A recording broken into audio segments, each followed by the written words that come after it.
দলীয় জোটের নেতৃবৃন্দ, বাংলাদেশ লেবার পার্টিকে আপনাদের এই মহৎ উদ্যোগ বলবো আমি, এই উদ্যোগের সাথে আমাদের কাজ করার সুযোগ করে দেওয়ার জন্য বাংলাদেশ লেবার পার্টি কৃতজ্ঞতা প্রকাশ করছে। বাংলাদেশ লেবার পার্টি 1974 সালে প্রতিষ্ঠিত এবং শেখ মুজিব কর্তৃক বাকশালের কারণে নিষিদ্ধ হয়েছিল। আমরা 77 সাল থেকে আবার পুনর্যাত্রা করেছি।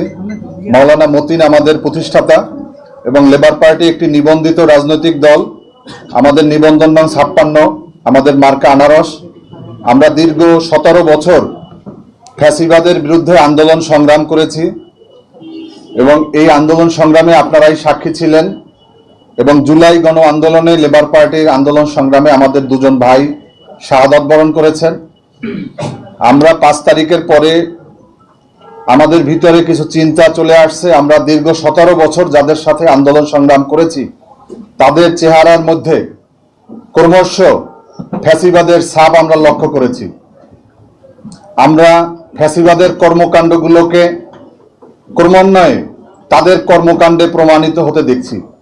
সর্বশেষ আমরা যেদিন তাদের সাথে সম্পর্ক ছিন্ন করেছি তখন আমাদের এই বক্তব্যগুলো ছিল এবং আজকে আমরা নতুনভাবে জামাত ইসলামী নেতৃত্বে আজকে যে নতুন যাত্রা ইনসাফের বাংলাদেশ প্রতিষ্ঠার, সেই ইনসাফের বাংলাদেশ প্রতিষ্ঠার একজন কর্মী হিসাবে আমরা আজকে এখানে যোগদান করেছি।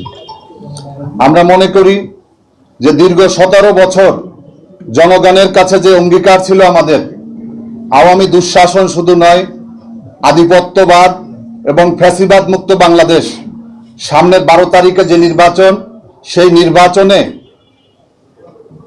যদি গতানুগতিকভাবে শুধু ক্ষমতার পরিবর্তন হয় তাহলে দেশ, জাতি এবং জনগণের কোনো ভাগ্যের পরিবর্তন হবে না।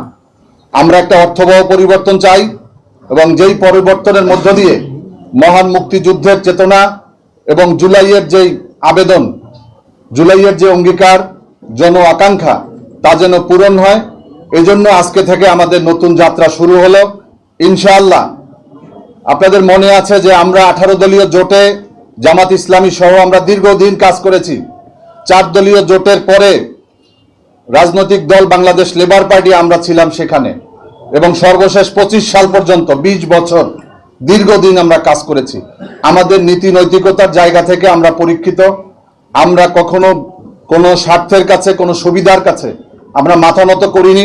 আমরা কোনো অফারের কাছে আমরা মাথা নত করিনি। আজকে এই জোটের সাথে আমরা এমনই একটা সময় যুক্ত হয়েছি যখন আমাদের আনুষ্ঠানিকভাবে কোনো আসন দেওয়ার কোনো সুযোগ নেই। আমরা চাই যে আগামীর যে পরিবর্তন, সেই পরিবর্তন হোক ইনসাফের বাংলাদেশ এবং ডাক্তার শফিকুর রহমানের নেতৃত্বে। আজকে দেশের মানুষ প্রত্যাশা করেছিল যে একজন ইমাম খমিনির, একজন মাহাথির মোহাম্মদের, কিন্তু আমাদের মাঝে সেই মাহাথির মোহাম্মদের মতো একজন মানবিক নেতার আবির্ভাব এবং তার যে বক্তব্য, তার কর্মকাণ্ড, তার চলন, তার বলন, এটা গোটা জাতিকে উজ্জীবিত করেছে। সেই উজ্জীবিত জাতির সাথে বাংলাদেশ লেবার পার্টিও পিছনে থাকার সুযোগ নেই। আমরাও সহযাত্রী হয়েছি। আজকে থেকে আমাদের পথ চলা শুরু। আপনাদের সবাইকে ধন্যবাদ। বাংলাদেশ লেবার পার্টি জিন্দাবাদ।